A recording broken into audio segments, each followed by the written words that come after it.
오늘 우리에게 주시는 하나님 말씀 보겠습니다. 누가복음 3장 21절과 22절 두 절 말씀인데 저와 여러분들이 뜻을 생각하면서 같이 합독하시겠습니다. 시작. 백성이 다 세례를 받을세 예수도 세례를 받으시고 기도하실 때에 하늘이 열리며 성령이 비둘기 같은 형체로 그의 위에 강림하시더니 하늘로부터 소리가 나기를 너는 내 사랑하는 아들이라 내가 너를 기뻐하노라 하시니라. 아멘. 오늘 본문을 통해서 이 종려주일에 주시는 하나님의 말씀 제목이 예수님의 구원 권능입니다. 예수님의 구원 권능. 여러분 한번 같이 한번 읽어볼까요? 시작. 예수님의 구원 권능. 여러분 하나님은 저와 여러분들을 사랑하시는 줄 믿습니다. 사랑하셔서 그 외아들을 우리에게 주셨어요. 여러분 외아들은 그 부모보다도 더 큰 존재예요. 왜 그런지 아시죠? 그 외아들을 위해서라면 부모들은 못할 것이 없기 때문에 그 외아들은 부모보다 더 귀하고 큰 존재입니다. 그런데 그 귀하고 더 큰 존재를 저와 여러분들을 사랑하셔서 이 땅에 보내셨다라는 것입니다. 우리가 그렇게 하나님의 큰 사랑을 받은 사람들이다라는 것입니다. 더욱이 오늘은 종려주일이에요. 고난주간이 시작되는 그러한 날입니다. 이 종려주일은 아까도 성가대가 찬양하듯이 호산나 호산나 메시아여 어서 오시옵소서 우리의 모든 질고와 아픔과 눈물을 씻어주시고 구원할 메시아여 어서 오셔서 우리를 구원하소서라는 게 호산나예요. 얼마나 행복하고 기쁠까요? 예수님이 오셨고 메시아가 오셨으니까 지금 빨리 나를 치료하시고 회복시키시고 구원하여 주옵소서라는 거예요. 우리는 너무 기쁘게 예수님을 맞이하지만 예수님은 뭐예요? 죽음의 길로 가고 계신 것이었어요. 십자가를 짊어지시기 위해서. 왜요? 저와 여러분들의 죄값을 당신의 보혈의 피값으로 갚고 부활하셔서 우리를 구원하시기 위해서 죽으시고 고난받으시기 위해서 지금 입성하시는 날이 종려주일인 것입니다. 우리는 기뻐서 어서 오세요 하지만 예수님은 죽음을 앞두고 들어오고 계시는 것이었습니다. 그리고 죽음을 앞두고 들어오시는 것으로 끝나는 게 아니라 그 죽고 부활하셔서 구원하실 그 구원의 권능까지도 우리에게 주시고자 입성하시고 계시다라는 거예요. 구원받은 자로 살아갈 능력까지 주시고자 입성하고 계시다라는 것입니다. 오늘 본문이 바로 그 예수 그리스도의 구원의 권능을 말씀하고 있는 것입니다. 전 여러분들이 오늘 예배를 드리면서 말씀을 묵상하면서 그 하나님의 크신 사랑뿐만 아니라 그 아들 예수 그리스도의 구원의 권능까지 다 받아 누리시는 진짜 구원의 기쁨을 감격하는 이 시간 되길 주님의 임가지를 축원합니다. 그러면 예수님께서 구원하는 그 구원의 권능은 어떤 권능인가? 우리가 그 권능을 어떤 권능이기에 받아서 누려야 되는가라는 거예요. 한번 볼까요? 예수님의 구원 권능은 바로 성령의 능력이라는 것입니다. 성령의 능력. 그게 예수님의 구원 권능이라는 것이에요. 오늘 본문 22절에 그 내용이 나와 있어요. 같이 한번 읽어볼까요? 시작. 성령이 비둘기 같은 형체로 그의 위에 강림하시더니 하늘로부터 소리가 나기를 너는 내 사랑하는 아들이라 내가 너를 기뻐하노라 하시니라. 여러분 예수님의 구원 사역 시작 지난 시간에 묵상을 했죠. 예수님의 구원 사역의 시작, 그 구원의 권능의 시작은 뭐예요? 예수님께서 하늘 보좌를 다 포기하시고 이 땅에 낮아지신 것으로부터 시작됐음을 우리가 묵상을 했어요. 종의 모습으로 자기를 비워서 생명을 다 버리기까지 사랑하셔서 구원이 시작됐습니다. 세상 방식은 높아져야 우리가 살 것 같고 권력을 잡아야 우리가 뭔가를 할 수 있을 것 같고 돈을 많이 벌어야 뭔가를 할 수 있을 것 같은데 예수님의 구원 권능은 낮아짐이었어요.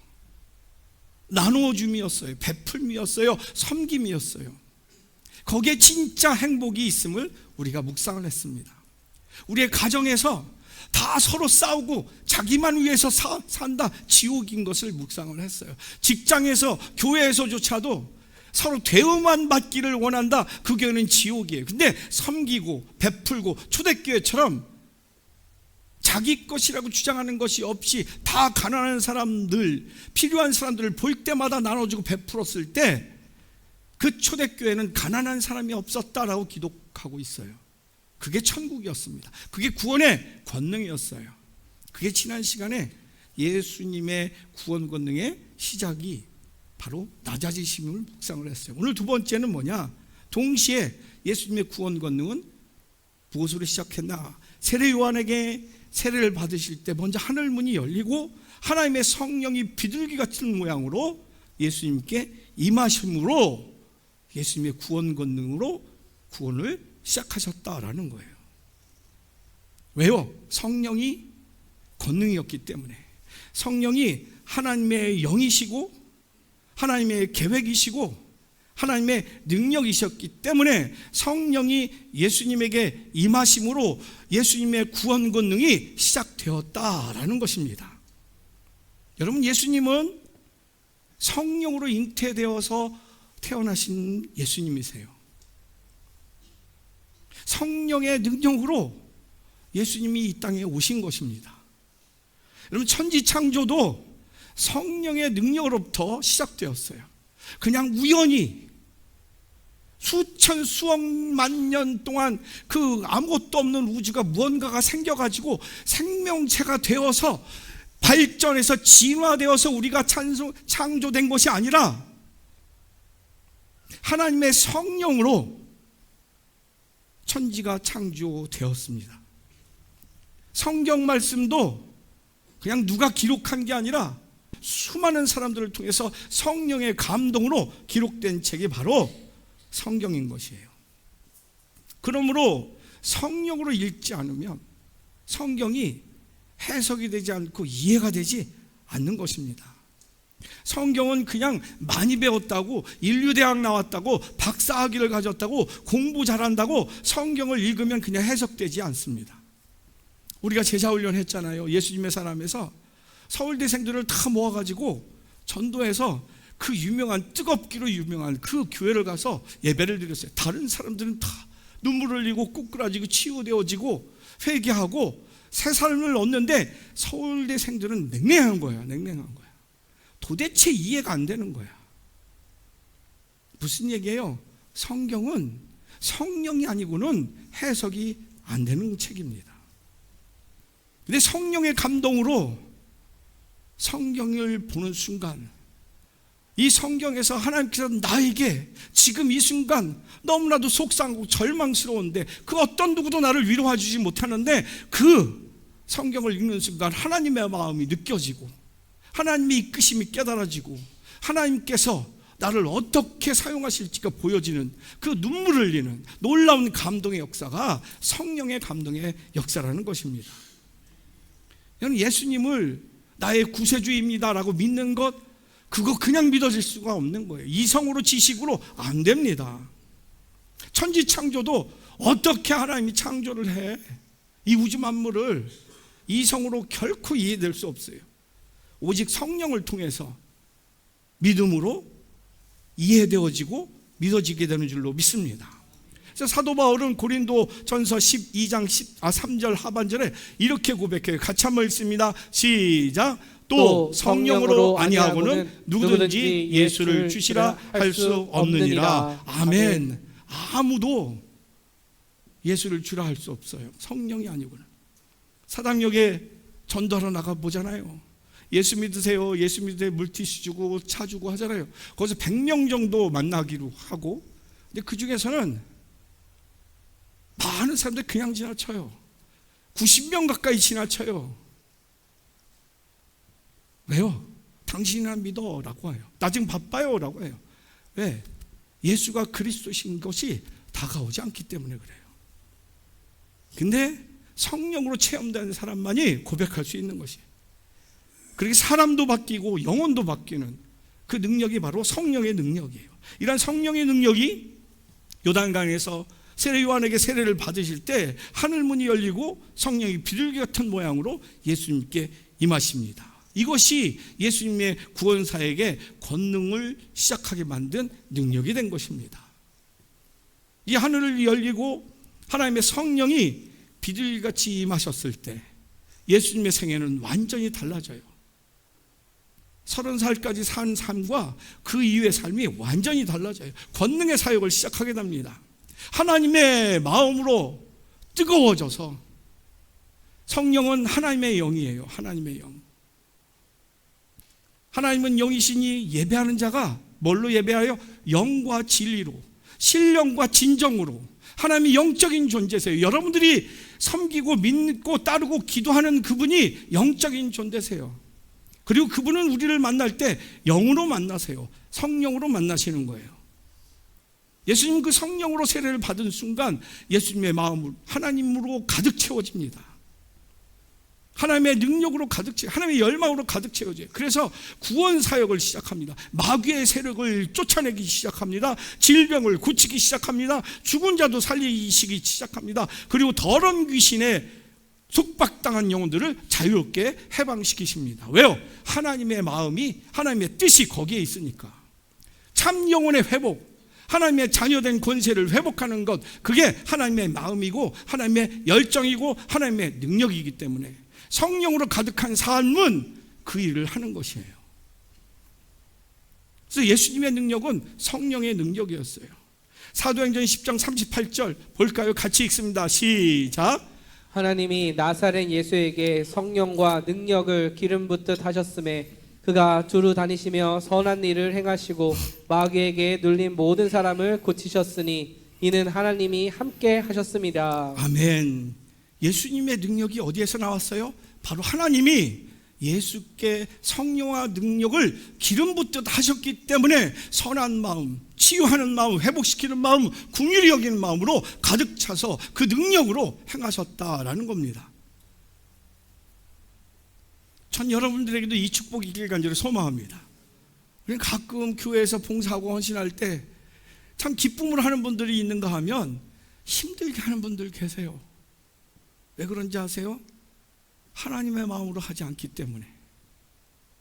내가 하고 싶다고 사람들이 보니까 나도 좀 중심이 되고 싶어서 하나님의 마음은 전혀 못 느끼면서, 성령의 마음은 전혀 못 느끼면서 그냥 남들 앞에서 뭔가를 해보고 싶고, 그러다 보니까 화가 나. 왜 나는 하는데 저 사람만 안 해? 나는 이만큼 하는데 왜 저 사람 저만큼만 해? 얼마나 화가 나요. 거기에 실족이 있어요. 봉사와 사역도 아무렇게 하는 게 아니에요. 성령의 감동으로 해야 그게 은혜가 되는 줄로 믿습니다. 예수님은 그래서 그 하나님의 마음으로 뜨거워서 세리를 만났어요. 아무도 만나지 않고 손가락질하고 저주하는 세리와 창기들을 만났어요. 줄인 자들을, 아무도 신경 쓰지 않는 줄인 자들을 먹이기 시작하시고 억압된 자들을 해방시키셨습니다. 그리고 당신의 제자들의 발을 씻기세요. 가장 종 중에 가장 낮은 종이 하는 일을 예수님이 하신 거예요. 하나님의 마음이, 하늘나라의 법이 그러기 때문에. 그리고 천국의 말씀을 선포하세요. 그리고 사랑과 용서를 선포하세요. 그때 하늘나라의 권능이 임하게 됩니다. 그래서 세상의 법칙을 뛰어넘는 천국의 역사, 치유의 역사, 회복의 역사, 풍성함의 역사가 넘치게 된 것입니다. 이것은 마치 오순절 날 마가의 다락방에 120명의 제자들에게 호련히 급하고 바람 같은 소리가 임하며 불의 혀 같은 것이 임해서 성령 받은 그러한 일들로도 증거가 됩니다. 사도행전 2장 2절부터 4절까지 한번 천천히 한번 읽어볼까요? 시작. 호련히 하늘로부터 급하고 강한 바람 같은 소리가 있어 그들이 앉은 온 집에 가득하며 마치 불의 혀처럼 갈라지는 것들이 그들에게 보여 각 사람 위에 하나씩 임하여 있더니 그들이 다 성령의 충만함을 받고 성령이 말하게 하심을 따라 다른 언어들로 말하기를 시작하니라. 아멘. 이게 교회의 시작이었어요. 교회는 성령의 임재로 시작되었어요. 지금 이 성령의 임재의 시기가 어떤 시기예요? 바로 얼마 전에 예수님이 십자가에 달려 죽으신 그 이후예요. 그래서 모든 종교 지도자, 로마의 총독이라든가 다 예수님을 쫓는 사람들을 다 잡아 죽이려고 할 그때였어요. 그래서 제자들이 다 뿔뿔이 흩어지려고 하다가 부활하신 예수님을 만나고 예수님이 승천하시면서 얘기를 하셨어요. 이 죽은 것 같은 예루살렘을 떠나지 말고 내가 약속한 내 이름으로 보내실 성령을 기다리라라고 명령을 하신 거예요. 제자들은 나가서 돌아다닐 수가 없었어요. 저 사람 예수님이랑 같이 다녔던 사람이야. 그러면 잡혀 죽는 거예요. 근데 예수님의 말씀 따라서 숨어서 마가의 다락방에서 120명이 기도하고 있었어요. 그랬더니 성령이 임하게 된 것입니다. 그랬더니 뭐라고 해요? 그들이 다 성령이 충만함을 받고 성령이 말하게 하심을 따라 다른 언어들로 말하기를 시작하니라. 무슨 얘기인지 아세요? 저게 그냥 단순히 전도했다는 얘기가 아니에요. 목숨을 내놨다는 거예요. 지금 다 숨어야 되는데 나가서 자기가 하고 싶어서 하는 게 아니라 성령이 감동으로 하게 되었다라는 거예요. 예수 믿으세요. 예수님이 그리스도십니다. 여러분의 아픔을 치유하시고 눈물을 닦아주시고 여러분의 영생을 주실 분이 바로 예수님이십니다라고 선포했다라는 것입니다. 무슨 얘기예요? 지금 그들의 상황은 숨어야 돼요. 그리고 생활에 전념을 해서 다시 생활로 먹고 살아야 돼요. 그런데 완전히 뒤집어진 거예요. 성령이 임하니까 내가 죽으면 죽으리라. 예수가 그리스도시고 죽음이 끝이 아닌 것을 나는 경험했다. 부활하신 예수님을 만났다. 나도 여기서 죽는다고 끝나는 것이 아니다. 담대하게 자기 상황을 이기고 승리하면서 구원의 권능을 나눠주고 있는 줄로 믿습니다. 이게 구원의 권능이에요.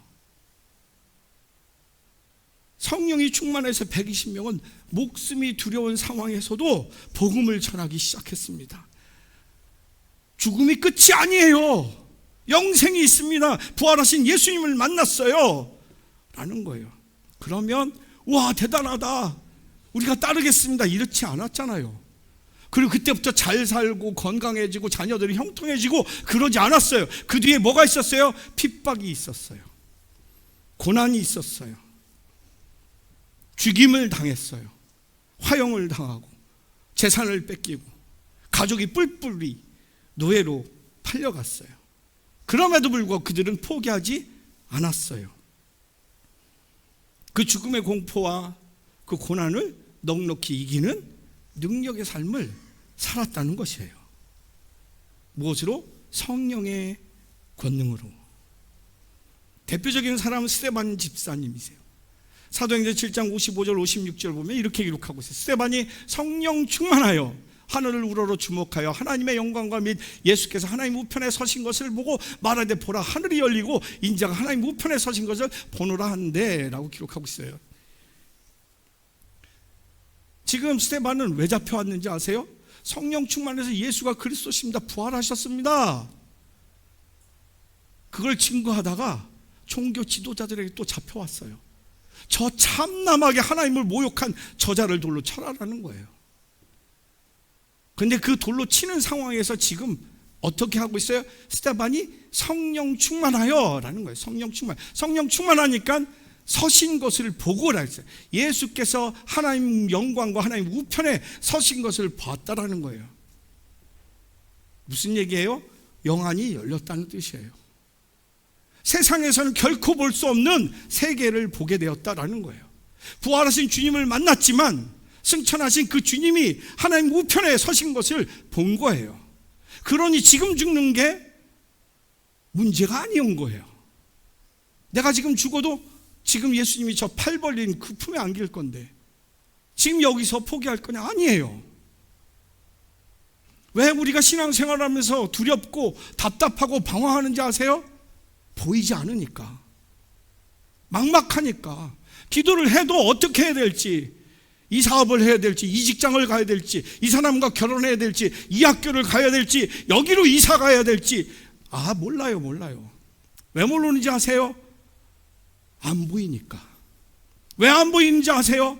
하나님의 우리의 인생을 주관하시고 역사를 주관하시는 하나님의 마음이 없으니까, 하나님의 계획이 없으니까, 성령이 없으니까, 거기에 교회 다니면서 한 번도 관심을 둔 적이 없으니까. 나는 오직 지금 당장 합격하는 것, 지금 당장 병 낫는 것, 지금 당장 남편 사업 해결되는 것, 지금 당장 애들이 결혼하는 것, 이런 것만 지금 교회 와서 물어보고 매달렸지 한 번도 하나님의 마음을 생각해 본 적도 없고 구해 본 적도 없기 때문에 안 보이는 거예요. 성경이 말씀하고 성령 충만하니까 하늘이 보여요. 제가 얘기하는 게 아니에요. 성경이 말씀하고 있어요. 하늘이 보여요. 하나님 보좌가 보여요. 영생이 보여요. 그럼 지금 핍박받는다고 포기할까요? 지금 산 60평생, 40평생보다도 훨씬 수천, 수억만 년을 살아야 될 영광의 자리가 있는데 그것을 포기할까요? 포기할 수 없습니다. 그리고 가만히 있지 않아요. 성령 충만하니까 56절에 말하되라는 건 말하되 선포하는 거예요. 가만히나 있으면 좀 살지. 근데 살고 싶은 마음이 없어요. 증거할 수밖에 없는 거예요. 보이니까. 59절 60절 보면 그들이 돌로 스데반을 치니 스데반이 부르짖어 이르되 주 예수의 내 영혼을 받으시옵소서 하고 무릎을 꿇고 크게 불러 이르되 주여 이 죄를 그들에게 돌리지 마옵소서. 이게 아무나 할 수 있는 이야기예요. 스데반은 지금 모함을 받았어요. 하나님을 모욕했다는 거예요. 자기들이 하나님을 모르는데 스데반이 오해를 받고 모함을 받아서 죽는 거예요. 돌팔매질을 받는 거예요. 그런데 어떻게 용서할 마음이 생겨요? 저도 목회하면서 수없이 모함받아요. 한 말도 한 번도 한 적이 없는데 그 말을 했다는 거야. 그래 막 화가 나고 삐져가지고 막 욕하고 막 교회도 안 나오고 막 미치겠는 거예요. 미치겠는 거. 그런데 스데반은 자기를 죽이고 있어요 지금. 그런데 저들의 죄를 돌리지 마옵소서. 왜? 성령으로 충만해서 하늘이 열리고 하늘이 보장되고 영생을 자기가 지금 사니까 이들에게도 그 축복을 주옵소서라는 거예요. 절대 세상에서는 할 수 없는, 세상의 문제를 이길 수 없는 그 인간의 한계를 뛰어넘는 능력이 성령 충만의 능력이라는 것입니다. 오늘도 우리의 삶의 기도 제목을 이길 수 있는 힘이 어디 있을까요? 바로 성령의 힘이에요. 지식의 힘도 아니고 물질의 힘도 아니고 권력의 힘도 아니에요. 보십시오.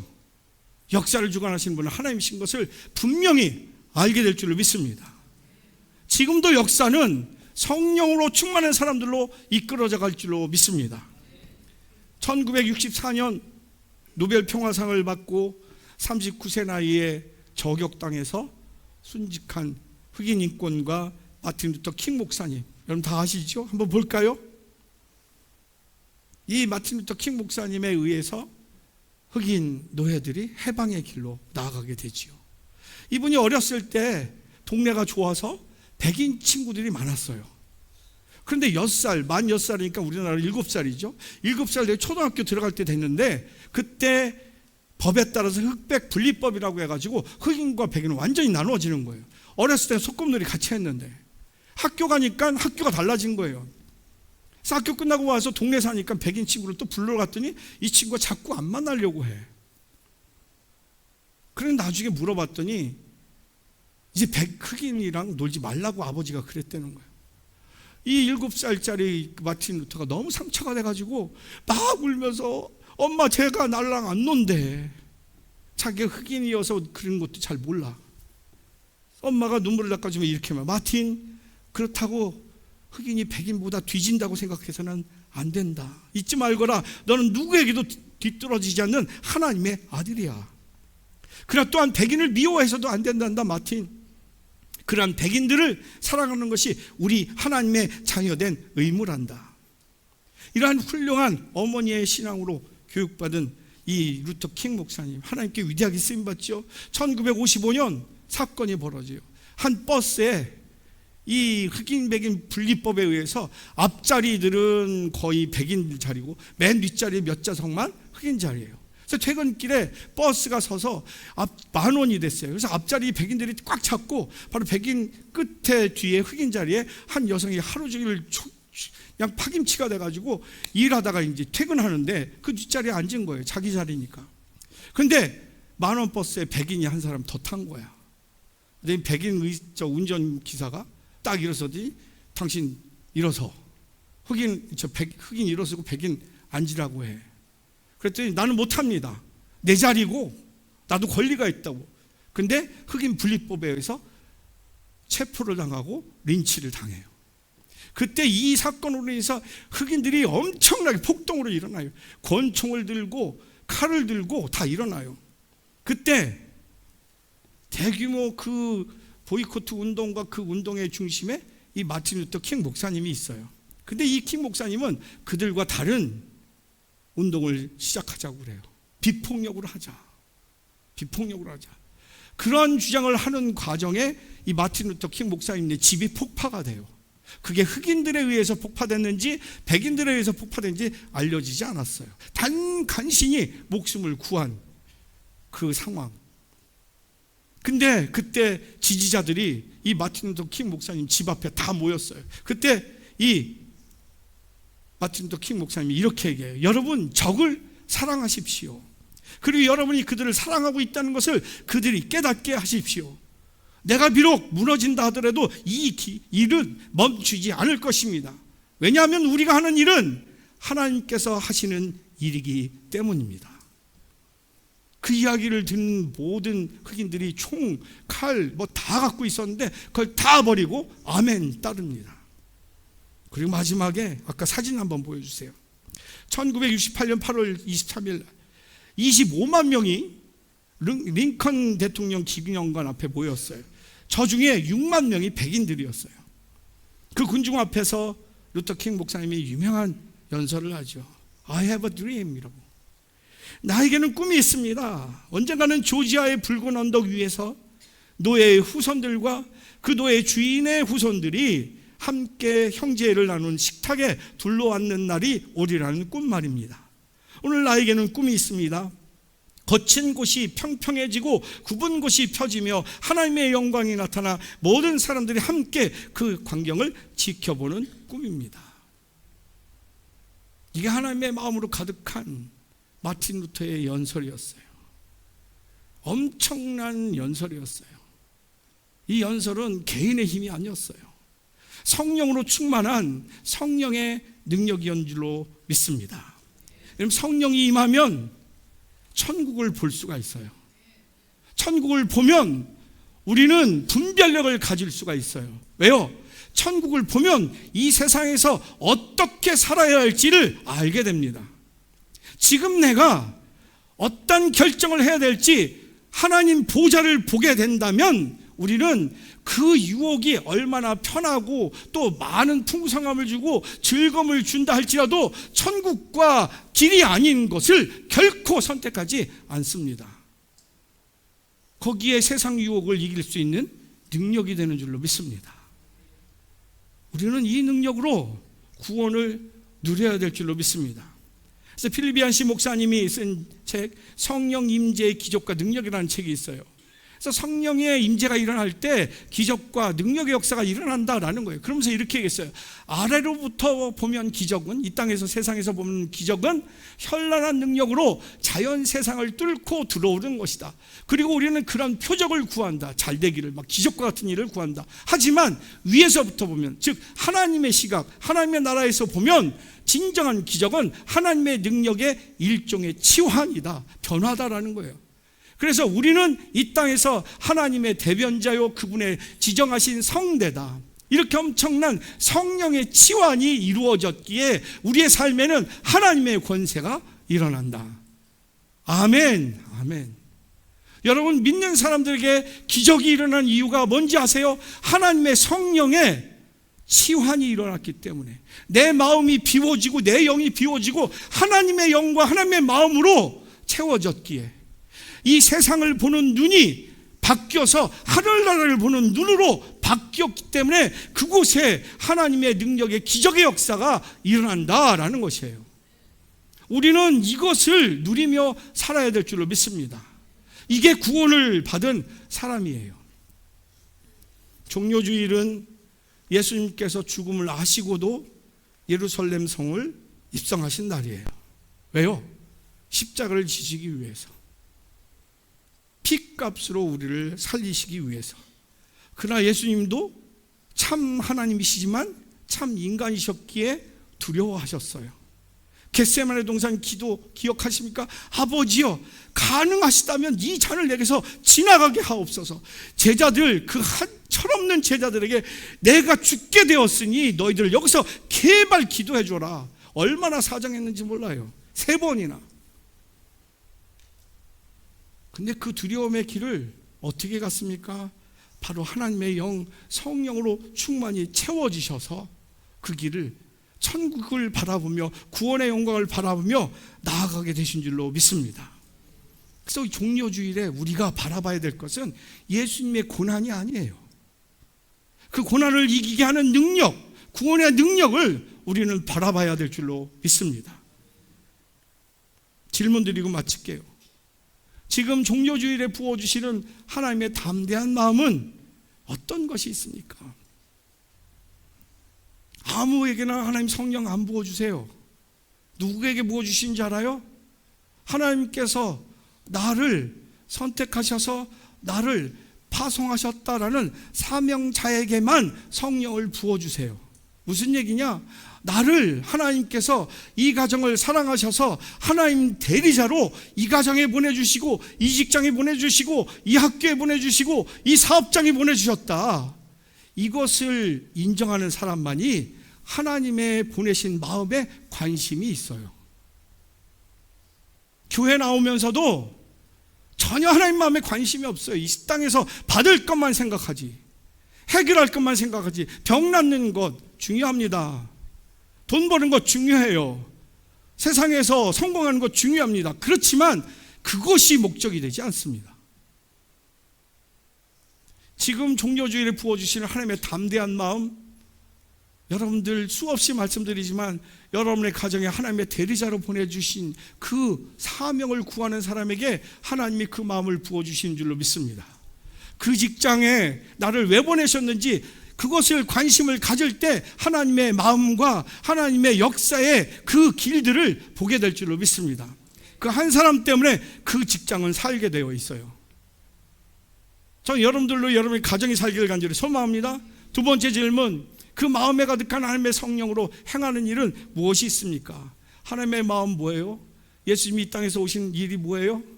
제일 먼저 치유하셨어요. 병들어서 버림받은 영혼들, 상처받은 영혼들, 너 죄 회개 안 하면 내가 안 고쳐줄 거야, 이러지 않으셨어요. 죄도 따지지도 않고 묻지도 않고, 최불암 씨처럼 따지지도 않고 묻지도 않고 그냥 치유하셨어요. 그리고 회복시키셨어요. 그 다음에 하나님 나라를 증거하셨어요. 우리가 해야 될 일이 바로 그런 거예요. 내 그 마음에 가득한 하나님의 성령으로 행하는 일. 여러분 먼저 묻지도 말고 따지도 말고 내가 받은 것처럼 먼저 치유하십시오. 용서하십시오. 그리고 사랑하십시오. 그때 진짜 구원이 일어나게 될 줄로 믿습니다. 말씀 정리합니다. 예수님의 구원 권능은 성령의 능력으로 시작됐어요. 그래서 예수님만이 아니라 저와 여러분들에게도 그 권능이 필요한 줄로 믿습니다. 전 여러분들로 인해서 그 권능이 여러분의 자녀들에게, 여러분의 직장 동료들에게, 여러분 제자들에게, 우리 교회 성도들과 세상 사람들에게 전파되어지는 진짜 희망이 없는 이 세상이 희망으로 가득 차길 주님의 이름으로 축원합니다.